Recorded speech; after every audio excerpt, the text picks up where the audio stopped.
আমাদের যে আলোচনাটা আছে এখানে আমাদের তড়িৎ-ঋণাত্মকতার প্রভাব আছে সমযোজী বন্ধনে।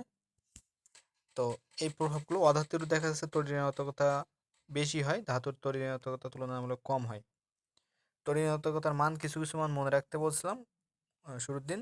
তো সেগুলো কিন্তু মোটামুটি এখানে আছে। টেকনিক বলছিলাম কি, ফ্লোরিন দেখো 4, তলায় আসছি 1 কমে গেছে, তাহলে ক্লোরিন কত 3। আর যদি কোনো একই পর্যায়ের মধ্যে তুমি যদি আগায় যাও তাহলে দেখো ফ্লোরিনের আগে অক্সিজেন 0.5 কমছে, তার আগে নাইট্রোজেন 0.5 কমছে। এভাবে আর কি কয়েকটা জিনিস হিসাব করতে পারো, যে কয়টা এভাবে মনে রাখতে পারবে এভাবে মনে রাখবা, কারণ ফ্লোরিনটা সবচেয়ে বেশি 4, এটা সবারই মনে থাকে। তো এই মোটামুটি ক্লোরিন, ক্লোরিন, ব্রোমিন, আয়োডিন এগুলো মোটামুটি এগুলো পড়তে হবে। এই না মানে তড়িৎতার মান করে কিন্তু মাথায় রাখতে হবে, মাঝে মাঝে পরীক্ষা দিয়ে দিতে পারে এমসিকিউ।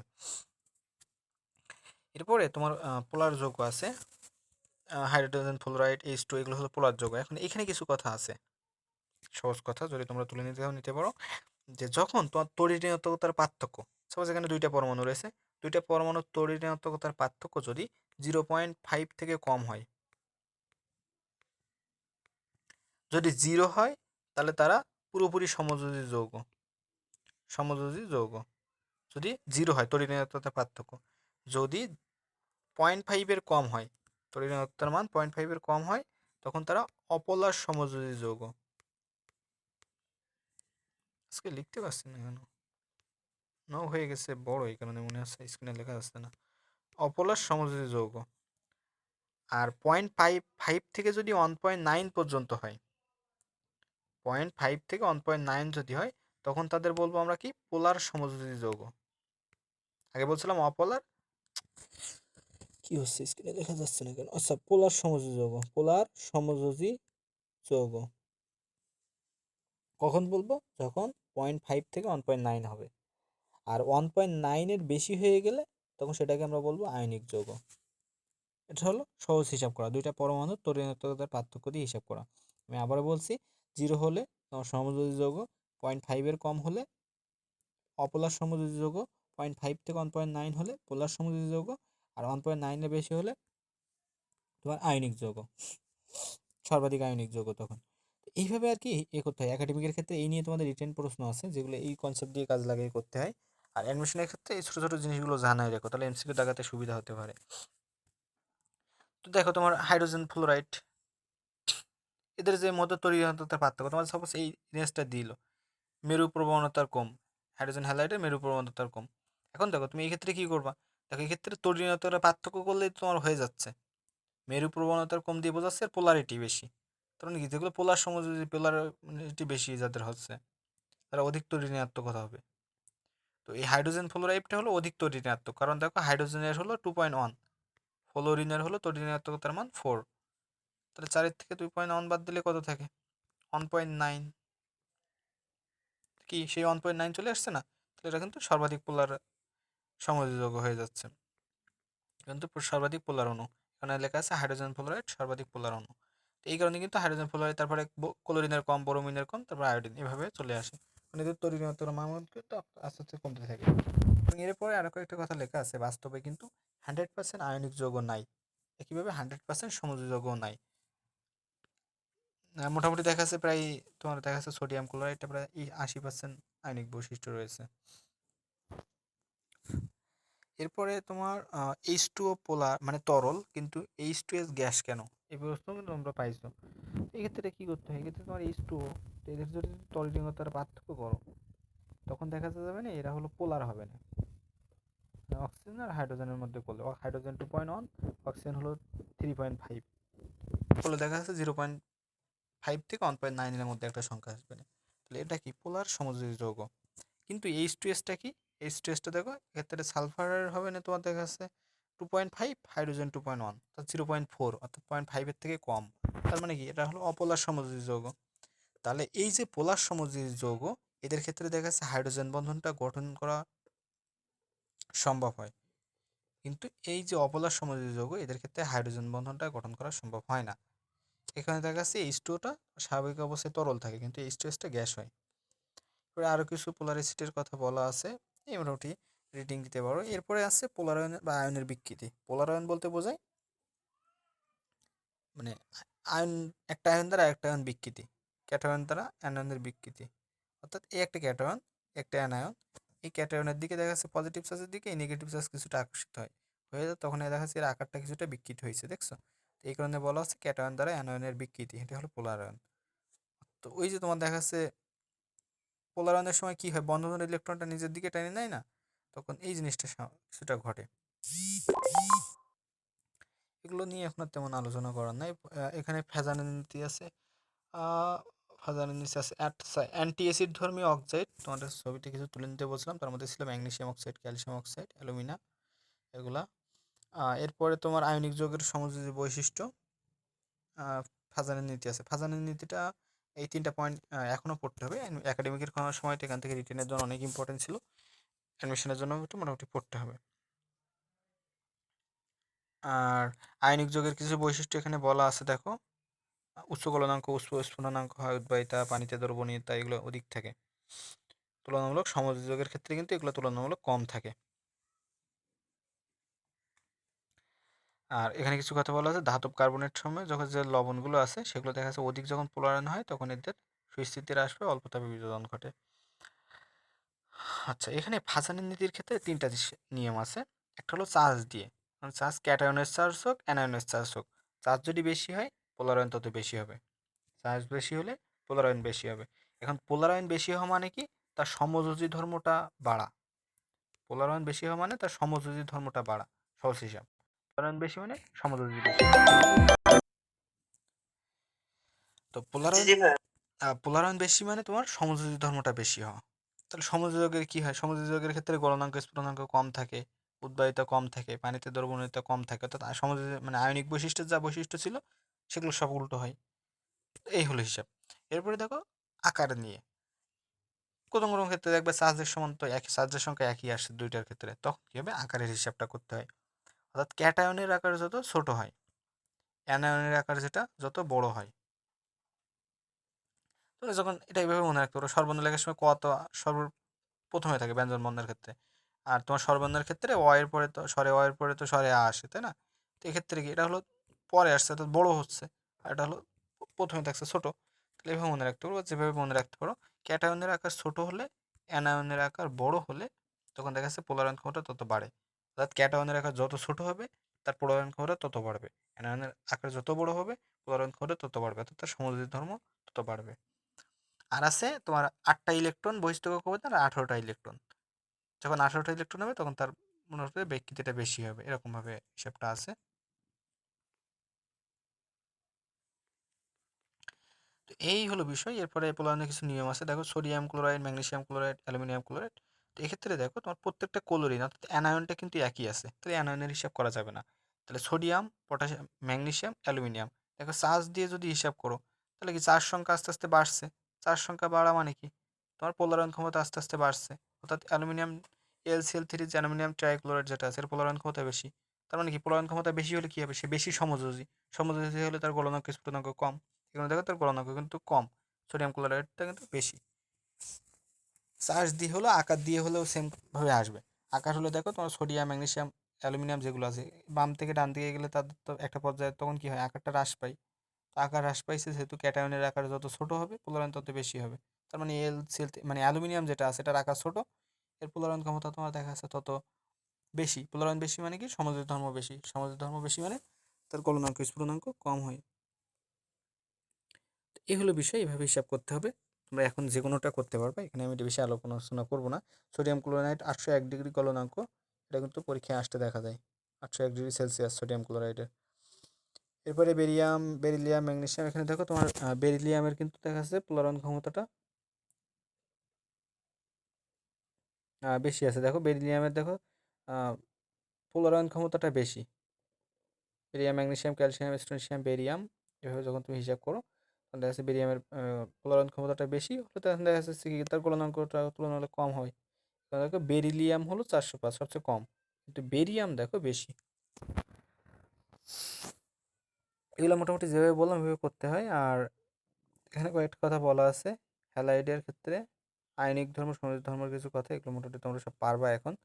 জাস্ট এই রেঞ্জগুলো একবার করে দেখে যাই, রেঞ্জগুলো কিন্তু এমসিকিউ তুলে দিতে পারে। হিসাব তো বলে দিলাম। পোলারিটি আছে, পোলারায়নের সংজ্ঞা আছে, এগুলো বলা হয়ে গেল। পোলারিটি গেল। এখানে কয়েকটা কথা লেখা আছে। এই সেল HNO3 H2SO4 এগুলো সমযোজে পানিতে সহজে আয়নিত হয়ে থাকে। এটা সমযোজী হওয়া সত্ত্বেও দেখা যাচ্ছে পানিতে আয়নিত হতে থাকে পোলারিটি সৃষ্টির জন্য আর কি।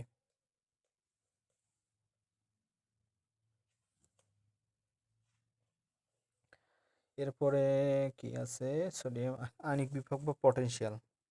আয়নিক বিভব বা আয়নিক পটেনশিয়াল এক্ষেত্রে কি হয় তোমার, ক্যাটায়নের চার্জ অর্থাৎ তোমার সেই জিনিসটা, আর ক্যাটায়নের ব্যাসার্ধ, ক্যাটায়নের আকার যত তোমার দেখা যাচ্ছে ছোট হয় তত পোলারায়ন ক্ষমতা বাড়ে। তো ঠিক এরকম এই কারণে মানে ব্যাসার্ধটা নিচে দেয় আয়নিক পটেনশিয়ালের ক্ষেত্রে। ক্যাটায়নের চার্জ যত বাড়ে পোলারায়ন তত বাড়ে, এই কারণে এটা উপরে দেয়া মানে এটা হলো তোমার দেখা যাচ্ছে সমানুপাতিক সম্পর্ক করছে চার্জের সাথে, আর ব্যাসার্ধের সাথে ব্যস্তানুপাতিক সম্পর্ক। দেখছো এইভাবে তোমার পটেনশিয়ালটা করছে আয়নিক পটেনশিয়াল ক্যাটায়নের জন্য আর কি, শুধুমাত্র ক্যাটায়নের জন্য ব্যবহৃত হয়।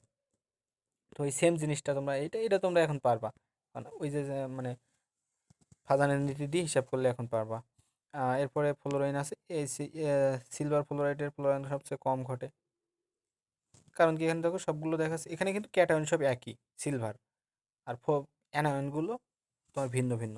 তো অ্যানায়নের দেখা যাচ্ছে চার সংখ্যা এখানে সবগুলোর একই, তাহলে আকার দেখতে হবে।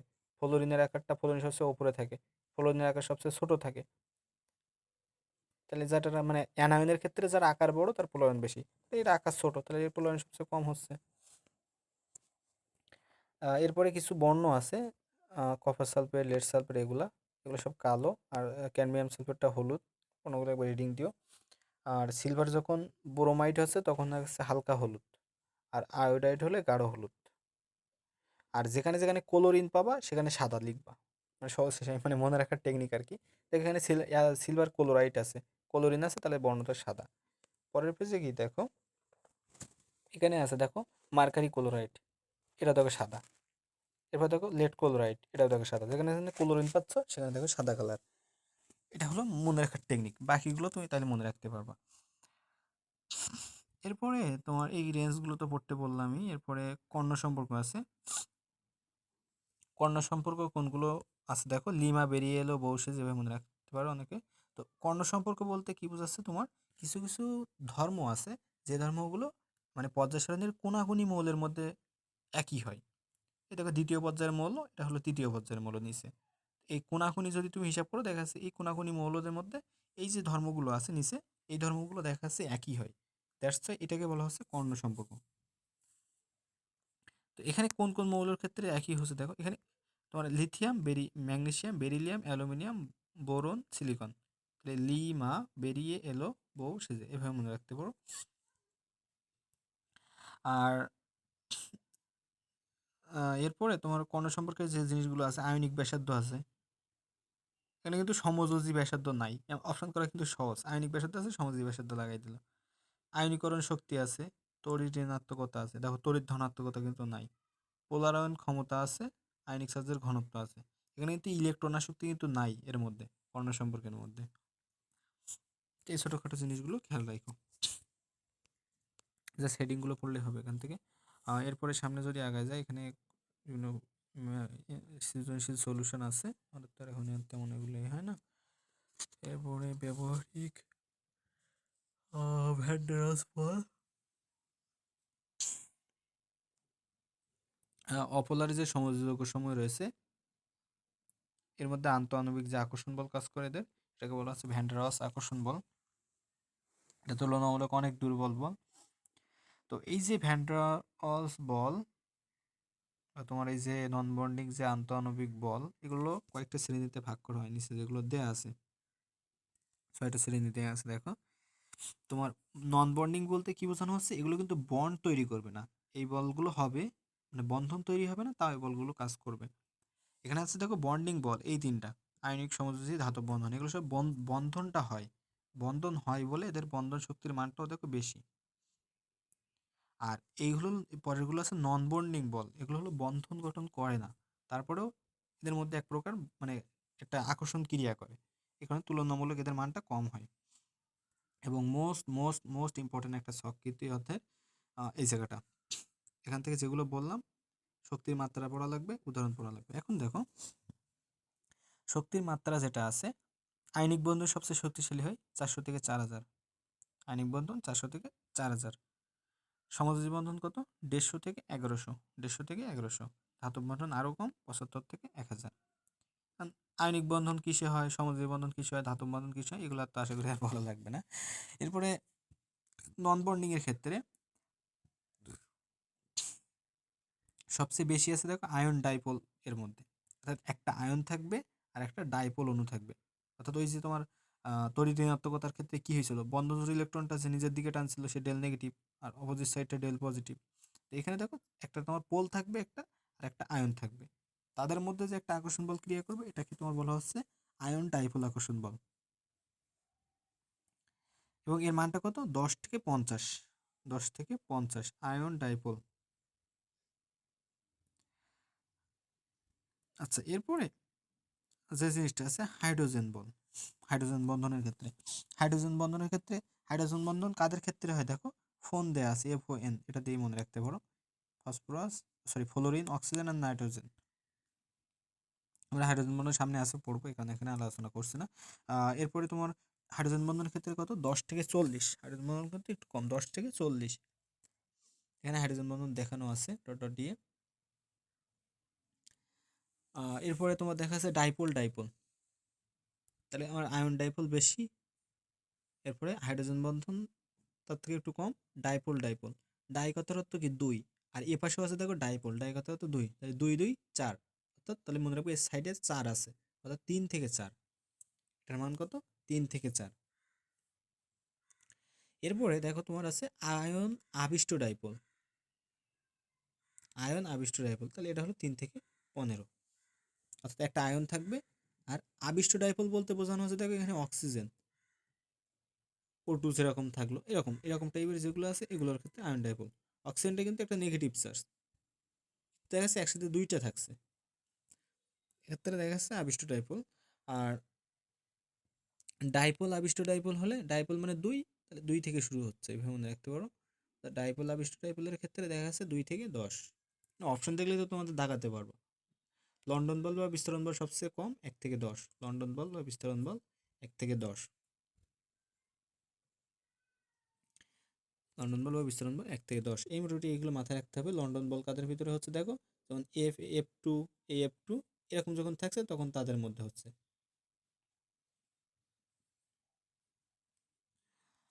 এরপরে সামনে যদি আসি, এখান থেকে তেমন কিছু দেখতে হবে না, চার্জ নিয়ে কিছু বলা আছে। এরপরে কিছু আছে দেখো, স্থায়ী ডাইপোলার অণু আছে কিছু। স্থায়ী ডাইপোলার অণু কোনগুলা? হাইড্রোক্লোরিক অ্যাসিড, পানি আর অ্যামোনিয়া। হাইড্রোক্লোরিক অ্যাসিড, পানি, অ্যামোনিয়া স্থায়ী ডাইপোলার অণু। এবার ডাইপোল মোমেন্ট নিয়ে কিছু কথা উপরে বলা আছে। ডাইপোলের একক হলো ডি বাই, এর লাগতেছে না তেমন। এরপরে স্থায়ী ডাইপোল আবিষ্ট ডাইপোলের মধ্যে ব্যাখ্যা দেওয়া আছে। একাডেমিক হলে এগুলো রিডিং দিলে হয়, এখন অ্যাডমিশন নিয়ে এগুলো এত বেশি প্যারা নিতে হবে না, তোমাদের জাস্ট ওই ছকটা পড়লে হচ্ছে।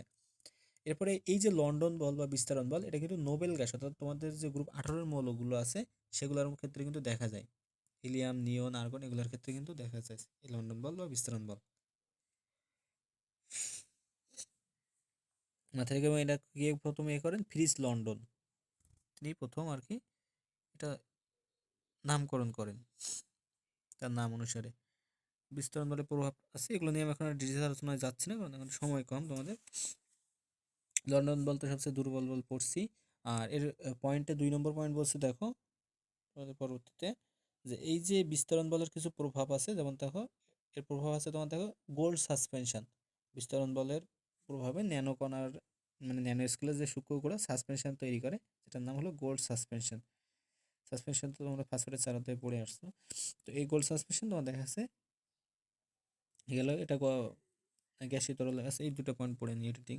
আর এরপরে তোমার দেখা যাচ্ছে আণবিক ভর বৃদ্ধির সাথে সাথে তোমার ডাইপোল ডাইপোল আকর্ষণ বৃদ্ধি সহ ভ্যান ডার ওয়ালস আকর্ষণ বল বৃদ্ধি পায়। এটা যদিও গত লেকচারেও বলছিলাম যে ভ্যান ডার ওয়ালস আকর্ষণ বৃদ্ধি পায় কখন? যখন আণবিক ভরটা বাড়ে। এরপরে তোমার দেখা যাচ্ছে হাইড্রোজেন বন্ধন আছে। হাইড্রোজেন বন্ধনের ক্ষেত্রে নাম হাইড্রোজেন, তাহলে এক সাইডে থাকবে হাইড্রোজেন পরমাণু, আর অন্য সাইডে থাকবে নিঃসঙ্গ ইলেকট্রন রয়েছে এরকম অধিক তড়িৎ ঋণাত্মক যে ছোট আকারের পরমাণু রয়েছে। বুঝতে পারছো? হাইড্রোজেন বন্ধনে কি হবে? একটা হাইড্রোজেন থাকবে আর মানে হাইড্রোজেন থাকবে এক সাইডে, অপর সাইডে থাকবে নিঃসঙ্গ ইলেকট্রন যুগল, ও নিঃসঙ্গ ইলেকট্রন থাকা লাগবে, প্লাস তাদের তড়িৎ ঋণাত্মকতা অধিক হওয়া লাগবে এবং ছোট আকারের পরমাণু। তাই এই কারণের মধ্যে কী কী আছে, নাইট্রোজেন, অক্সিজেন, ফ্লোরিন, তোমরা ফোন দিয়ে মনে রাখতে পারো। তো এই ক্ষেত্রে দেখা যাচ্ছে এরা অধিকতর পোলার হয়, তখন দেখা যাচ্ছে এই বন্ধনটা মোটামুটি মানে আর কি সৃষ্টি হয়। ডট ডট দেওয়ার মানে কিন্তু এরা কিন্তু বন্ধন গঠন করতেছে মানে করিনি, কিন্তু এর মধ্যে একটা আকর্ষণ বল ক্রিয়া করছে। দুটা পানির মধ্যে দেখানো আছে এই মোটামুটি। হাইড্রোজেন বন্ধনের অত্যাবশ্যক আছে দুটা পড়ে লাইও, এই লাইন দুটা অত্যাবশ্যকীয় দুইটা কারণ আছে। এর কারণ হলো অধিক তড়িৎ ঋণাত্মকতা, ছোট আকার, এই কারণে। আর এখানে তো নিঃসঙ্গ ইলেকট্রন থাকে। নাইট্রোজেন বন্ধনের শক্তি, হাইড্রোজেন বন্ধনের শক্তি ক্রম আছে দেখো। তো ফোন দিয়ে মনে রাখতে বলছিলাম, ওইভাবে কিন্তু তোমরা এটা মনে থেকে যাবে, সেম জিনিস ফোন দিয়ে। প্রথমে ফ্লোরিনটা হলে ওর তড়িৎ ঋণাত্মকতা বেশি, তো এই কারণে ওটা শক্তিটাও বেশি। এরপরে এইচসিবির স্ফুটনাঙ্ক আছে কত দেখো, 19.5 ডিগ্রি। আর পানির স্ফুটনাঙ্ক আছে দেখো 100 ডিগ্রি। হ্যাঁ, এই এরপরে হাইড্রোজেন বন্ধনের প্রকারভেদ আছে। আর হাইড্রোজেন বন্ধন থাকেই মানে থাকে না বলে কিন্তু তোমাদের কাছে এই শেপটা গ্যাসই হয়। আগে কিন্তু এটা বলছিলাম যে তোমার অপোলার সমযোজক যেগুলো, সেগুলোর ক্ষেত্রে দেখা যাচ্ছে হাইড্রোজেন বন্ধন গঠন হয় না, কারণ এদের এ করতে গেলে পোলার হওয়া, পোলারিটি থাকা লাগে। হাইড্রোজেন বন্ধন দুই প্রকার, একটা হলো অন্ত আণবিক আর একটা হলো আন্ত আণবিক। তো আন্ত, আন্ত কথা মানে কি, পাশাপাশি তোমার আন্ত স্কুল বিতর্ক করতে, তার মানে কি পাশাপাশি দুইটা স্কুলের মধ্যে বিতর্ক, ঠিক এরকম। আন্ত আণবিক আকর্ষণ যেটা, সেটা পাশাপাশি দুইটা মৌলের মধ্যে হয়। তো এর উদাহরণ আছে দেখো তোমার হাইড্রোজেন ফ্লোরাইড, পানি, অ্যালকোহল, ফেনল, এমসিকিউর জন্য কিন্তু মোস্ট ইম্পর্টেন্ট জায়গা। আর এরপরে আছে অ্যাসিটিক অ্যাসিড। এদের ক্ষেত্রে দেখা যাচ্ছে তোমার এই আন্ত আণবিক বন্ধনটা গঠিত হয়। কারণ তোমরা পানির ক্ষেত্রে দেখছো তো উপরে, এই একটা পানির অণু, এই একটা পানির অণু, দুইটা পানির অণুর মধ্যে হয়েছে, এখানে এটা আন্ত আণবিক। আর যেটা অন্ত আণবিক আছে, তো অন্ত আণবিকের ক্ষেত্রে কি হবে, মানে একই অণুর মধ্যে হবে, একই অণুর মধ্যে কিন্তু দুইটা ভিন্ন মূলকের মধ্যে এই বন্ধনটা ঘটবে। যেমন অর্থোনাইট্রোফেনল, স্যালিসাইলিক অ্যাসিড, তারপরে বা অর্থোহাইড্রক্সি বেঞ্জালডিহাইড, স্যালিসাইলিক অ্যাসিডের নাম, রাসায়নিক নাম। এই মোটামুটি দেখবে এই উদাহরণগুলো এমসিকিউর জন্য। এরপরে আরও একটা জায়গায় এখানে বলার আছে, সেটা সামনে একটা ছক দেওয়া আছে, কই সেটা, আচ্ছা এখানে আরেকটা কথা বলা আছে দেখো, অর্থোনাইট্রোফেনলটা গলনাঙ্কটা কম হয়। তুমি এইভাবে মনে রাখতে পারো, যাদের অর্থ সম্পদ বেশি থাকছে তাদের মনটা সহজে গলছে না, তো মনে রাখতে পারো, অর্থাৎ অর্থোনাইট্রোফেনল হলে তাদের গলনাঙ্কটা কম হয়। আর এখানে দেখা যাচ্ছে ছকটা যদি একটু খেয়াল করো, এইখানে দেখো যেটা অর্থোনাইট্রো, সেটা দেখো অ দিয়ে শুরু, তাই এর যে বন্ধনটা এটা হলো অন্ত আণবিক হাইড্রোজেন বন্ধন। অ দিয়ে শুরু, অন্ত কিন্তু অ দিয়ে শুরু। আর কিন্তু যেটা প্যারানাইট্রোফেনল, সেটা দেখো আন্ত আণবিক হাইড্রোজেন বন্ধন দ্বারা গঠিত। বুঝতে পারছো, প্যারার ক্ষেত্রে আন্ত, অর্থর ক্ষেত্রে অন্ত। এই জিনিসটা আর কি বলার জন্য এ করছিলাম। এরপরে তোমার এর কিছু ভৌত ধর্মের কথাবার্তা বলা আছে। প্রভাব H2S গ্যাস, H2O তরল, এটাতে একটা প্রভাব। এবং এখানে একটা কথা লেখা মানে রেঞ্জ দেয়া আছে দেখো, বিস্তারণ বল কখন বৃদ্ধি পায়। তো বিস্তারণ বল দেখো, আমি বিস্তারণ বল কখন বৃদ্ধি হবে বলছি, যাদের মানে আণবিক ভরটা বেশি হবে। তো দেখো এখানে যদি দেখো এইগুলোর আণবিক ভর শেষের দিকের গুলোর বেশি, সি স্পোরের তুলনামূলক কম, এই কারণে এইভাবে কিন্তু রেঞ্জটা হয়। এরপরে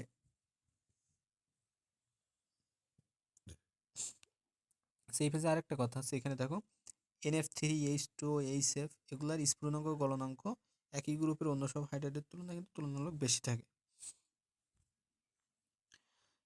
এরপরে তোমার অর্থোনাইট্রোফেনলের গলনাঙ্ক আছে, প্যারার গলনাঙ্ক আছে, বাট রিডিং দিতে পারো।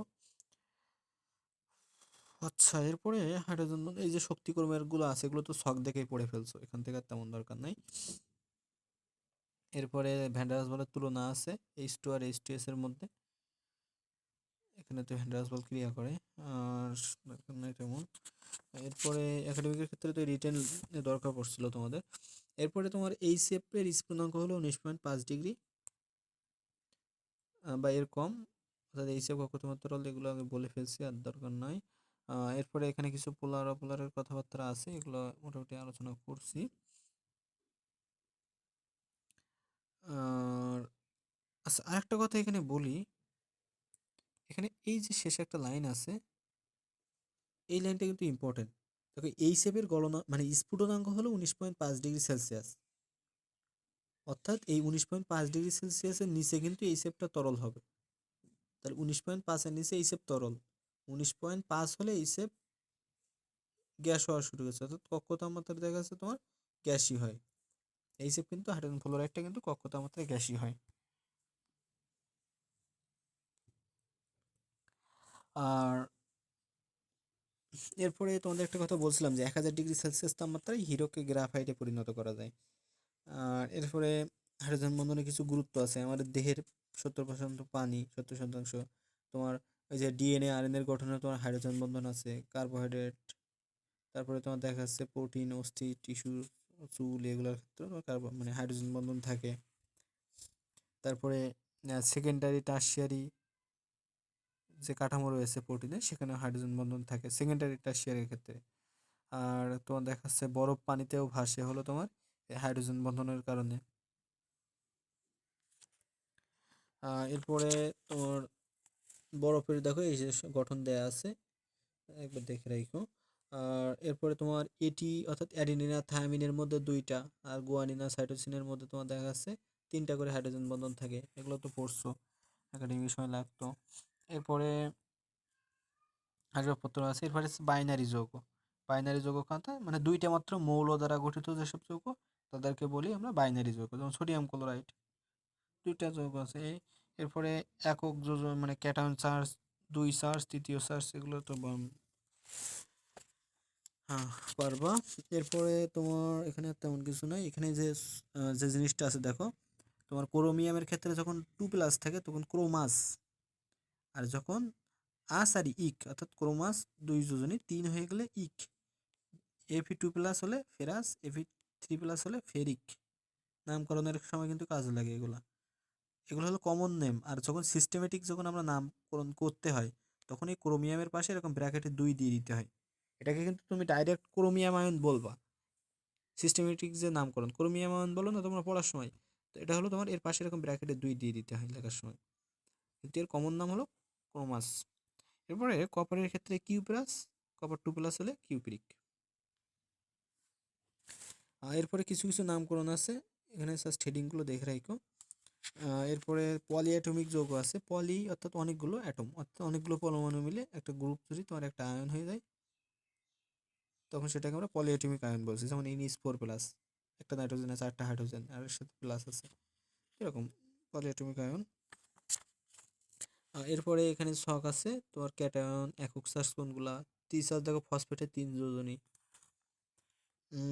এরপরে এই দেখো S2O3 2-, এটা হলো থায়োসালফেট।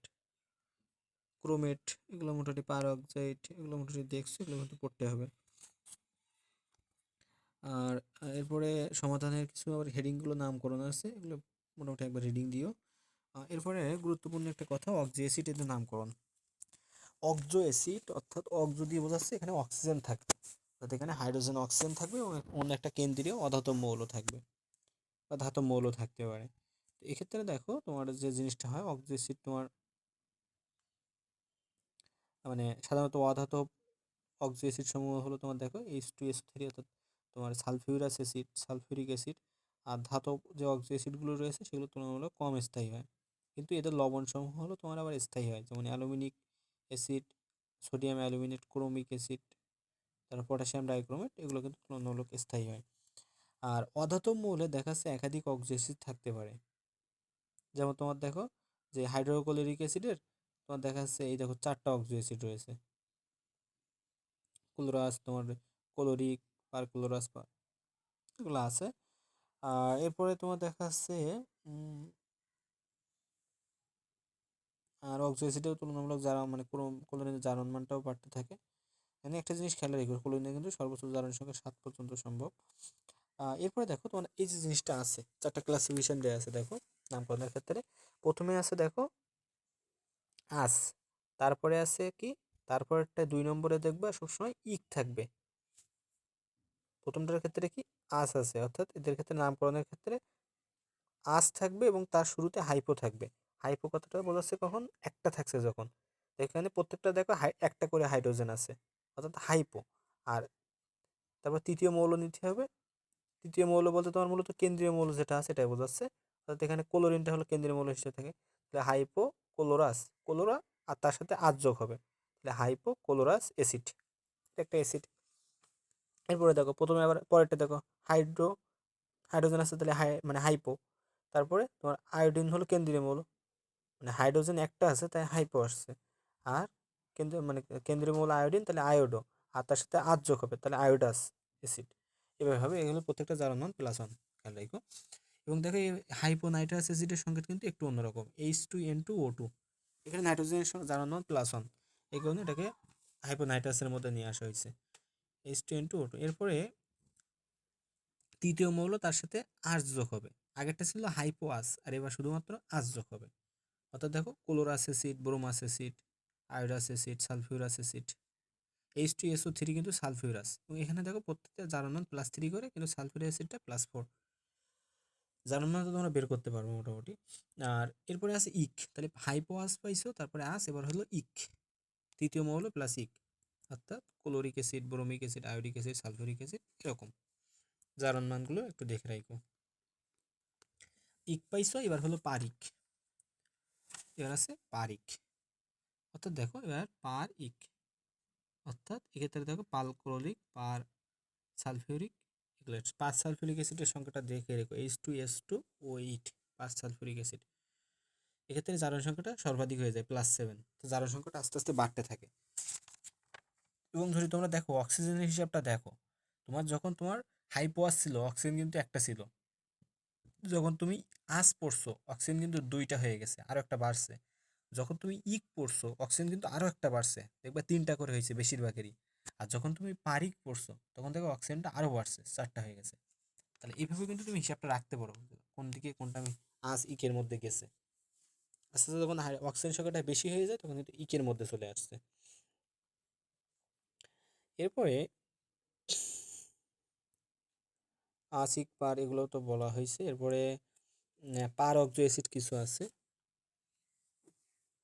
পার অক্সো অ্যাসিড। এখানে পার অক্সো বলতে বোঝাচ্ছে এরকম দেখো অক্সিজেনটা এরকম 2টা থাকছে। এরপরে তোমাদের যে জিনিসগুলো আছে দেখো, পারা অক্সাইড কেন বলা আছে, দেখো অক্সিজেন এরকম 2টা আছে একসাথে একক বন্ধন দিয়ে, আর এক সাইডে গেল। এরপরে নাইট্রিক অ্যাসিড, সালফিউরিক অ্যাসিড, এটা হলো পার অক্সো নাইট্রিক অ্যাসিড, HNO4, যখন HNO3 নাইট্রিক অ্যাসিড, আর এর সাথে যখন আরও একটা অক্সিজেন প্রতিস্থাপিত হচ্ছে তখন দেখা যাচ্ছে HNO4 হলে তখন পার অক্সো নাইট্রিক অ্যাসিড। এরপরে দেখো বাকিগুলো আছে হ্যালোজেনের কিন্তু অক্সো অ্যাসিড, কিন্তু হ্যালোজেনের অক্সো অ্যাসিডের মধ্যে ফ্লোরিনের কিন্তু অক্সো অ্যাসিড নেই। মোস্ট ইম্পর্টেন্ট একটা জায়গা, তোমরা মনে রাখতে পারবে ফোনে ব্যালেন্স নেই বা ফ্লোরিনের অক্সো অ্যাসিড নেই। তো যেটা বলছিলাম তোমাদের, এখানে কিন্তু ফ্লোরিনের কোনো অক্সো অ্যাসিড নেই, গুরুত্বপূর্ণ জায়গায় এমসিকিউ এর জন্য কিন্তু ফ্লোরিনের অক্সো অ্যাসিড নেই, ফোনে ব্যালেন্স নাই, এভাবে মনে রাখতে পারো। আর এরপরে হ্যালাস, হেলিক, পারহেলিক, সেই আগের মতো সেম কথা, হাইপোক্লোরাস, হাইপোক্লোরিক, হাইপো ক্লোরিক, তারপরে পারক্লোরিক। দেখো অক্সিজেনের সংখ্যা একটা একটা করে বাড়ছে, অক্সিজেনের সংখ্যা দিয়ে মনে রাখতে পারো তোমরা, যেহেতু এগুলো সব অক্সিজেনের হিসাব, অক্সিজেন দিয়ে হিসাব রাখতে পারো। অক্সিজেনের সংখ্যা একটা একটা করে কিন্তু বাড়ছে। আর এখানে দেখো তোমার পারক্লোরিক অ্যাসিড HCl O4 এর অক্সো অ্যাসিডগুলোর মধ্যে সবচেয়ে বেশি তীব্র, ইম্পর্টেন্ট জায়গা কিন্তু। এবং মনে রাখবে ক্লোরিন যেখানে থাকবে তীব্রতা আসবে, ক্লোরিনের জারণ মানটা এখানে সবচেয়ে বেশি, এখানে এরা বেশি তীব্র। বিভিন্ন যৌগের নামকরণ আছে দেখো, যেমন কপারের সাথে দেখো 5 অণু পানি যুক্ত হয়। তোমার তোমার এখানে সোডিয়ামগুলো, এগুলো জিঙ্ক সালফেটের সাথে শান্তনু পানি যুক্ত হয়, এগুলো মোটামুটি খেয়াল রাখো। এরপরে ধাতুর নামকরণ, জটিল যৌগের নামকরণের ক্ষেত্রে প্রথম থাকে তোমার ক্যাটায়ন, তারপরে থাকে অ্যানায়ন। আর তোমার ক্যাটায়নের মোট চার সংখ্যা অ্যানায়নের মোট চার সংখ্যা সমান হয়। আর জটিল আয়নের ক্ষেত্রে দেখা যাচ্ছে প্রথমে থাকে কেন্দ্রীয় ধাতব পরমাণু, তারপরে থাকে এরপর নিরপেক্ষ লিগ্যান্ড, শেষে থাকে অ্যানায়ন লিগ্যান্ড। এভাবে তোমার দেখা যাচ্ছে তৃতীয় বন্ধনীতে তারা লেখা থাকে, এগুলো নামকরণের নিয়ম। আর জটিল যৌগের চার্জ জটিল আয়নের চার্জ হবে কি, অবস্থান্তর ধাতব আয়নের চার্জ মাইনাস প্লাস হলো লিগ্যান্ড সমূহের মোট চার্জ। এরপরে তোমার সন্নিবেশ সংখ্যা শেষ লাইনে একটা লেখা আছে দেখো, এই সন্নিবেশ সংখ্যা +6। এরপরে কিছু লিগ্যান্ড আছে দেখো, তোমার এখানে নিরপেক্ষ কিছু লিগ্যান্ড আছে, যেমন পানি, পানি থাকলে অ্যাকুয়া উচ্চারণ হবে, অ্যামোনিয়া তাহলে অ্যামিন উচ্চারণ হবে, কার্বনিল, নাইট্রোসিল, এগুলো হলো নিরপেক্ষ লিগ্যান্ড, অর্থাৎ এখানে কোনো চার্জ নাই। আর যেগুলো চার্জ আছে দেখো negative charge, anion ligand, fluorine, chlorine, bromine, iodine, hydroxyl, cyanide, এগুলা fluoro, chloro, bromo, iodo, hydroxo, cyano, উচ্চারণগুলো তো পারবা। কিছু আছে জটিল আয়নে ধাতব আয়ন। জটিল আয়নের ক্ষেত্রে যখন দেখা যাচ্ছে মানে জটিল যৌগের ক্ষেত্রে তুমি যখন ধাতব আয়ন পাবা, আয়রন থাকলে তখন তার নাম হবে ফেরেট, লিখে ফেরাসফেরিক পরশু, তার আয়রন হলে ফ্লেট, এগুলো কিন্তু এমসিকিউ আসে। কপার হলে কিউপিরেট, লেড থাকলে কি হয়, লেড পিবি না, তাহলে এটা হলো মনে রাখবা পিবি, তাহলে প্লাম্বেট।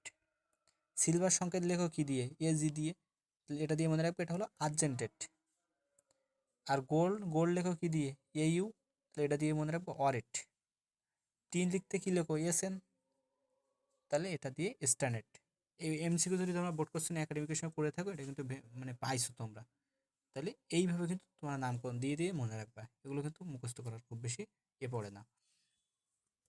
আর এখানে তোমার জটিল যৌগের কিছু তড়িৎ বিশ্লেষণের কথা বলা আছে, এগুলো তেমন দরকার নাই, অদকে পড়ে না, পড়ে এগুলো নিয়ে, এগুলো তেমন আসে না এখন।